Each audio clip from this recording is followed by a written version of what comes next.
शहरों के नियोजन पर चर्चा के लिए आयोजित सम्मेलन में शहरीकरण की चुनौतियों पर ध्यान केंद्रित किया जाना समय की मांग है, लेकिन अब आवश्यक यह है कि शहरों का सही तरह से नियोजन करने की ठोस रूपरेखा बने और उस पर गंभीरता से अमल भी हो।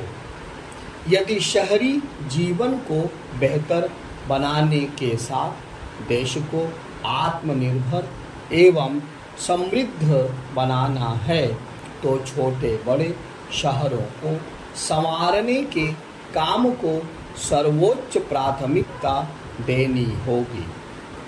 इसके लिए नगर निकायों समेत अन्य संबंधित विभागों को अपनी कार्य संस्कृति में आमूलचूल परिवर्तन करना होगा।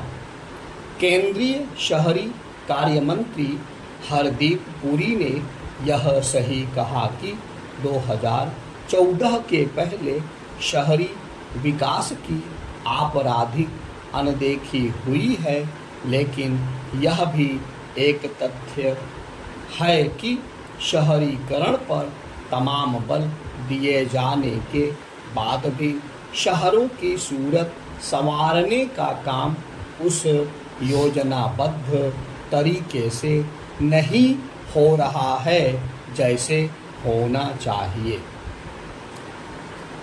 हमारे शहर अभी भी समस्याओं से घिरे हुए हैं। इसकी एक बानगी इन शहरों में देखने को मिल रही है जहां सामान्य से थोड़ी अधिक वर्षा हुई है। सच तो यह है कि कई ऐसे शहर भी जलभराव जनित समस्याओं से जूझ रहे हैं जहां सामान्य वर्षा ही हुई है।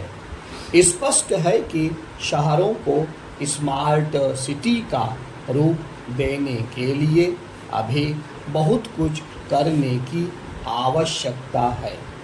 इस आवश्यकता की पूर्ति केंद्र सरकार से अधिक राज्य सरकारों और विशेष रूप से उनके नगर निकायों को करनी होगी। राज्य सरकारें इससे अपरिचित नहीं हो सकती कि नगर नियोजन की योजनाओं को अमल में लाने वाली एजेंसियों का कामकाज संतोषजनक नहीं है। इन एजेंसियों की ओर से कराए जाने वाले निर्माण कार्यों की गुणवत्ता तो दोयम दर्जे की होती ही है, उनकी इंजीनियरिंग भी मानकों के अनुरूप नहीं होती। यही कारण है कि शहरीकरण की चुनौतियां बढ़ती जा रही हैं। इन चुनौतियों के बढ़ने का प्रमुख कारण है अनियोजित विकास। आमतौर पर शहरीकरण संबंधी योजनाएं कामचलाऊ तरीके से क्रियान्वित की जाती हैं। उनके अमल में यह मुश्किल से ध्यान रखा जाता है कि जो निर्माण आज हो रहा है वह आगामी 4-5 दशकों के लिए उपयोगी और टिकाऊ हो सकेगा या नहीं। चूँकि नगर नियोजन में दूरदर्शिता का अभाव है, इसलिए हमारे छोटे बड़े शहर आबादी के बढ़ते बोझ को सहन नहीं कर पा रहे हैं।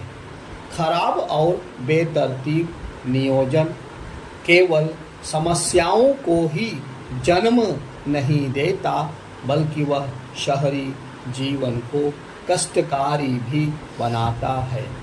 इसके अतिरिक्त वह शहरों की प्रगति में भी बाधक बनता है। जब यह स्पष्ट है कि आने वाले समय में शहरों में आबादी का बोझ और बढ़ेगा, तब फिर उनका नियोजन इस तरह किया जाना चाहिए ताकि उनमें नागरिक सुविधाओं का स्तर संतोषजनक बना रहे। नगर नियोजन केवल नागरिक सुविधाओं को बेहतर बनाने को ध्यान में रख कर ही नहीं किया जाना चाहिए, बल्कि इस दृष्टि से भी किया जाना चाहिए कि शहर अर्थव्यवस्था को गति देने का भी काम करें।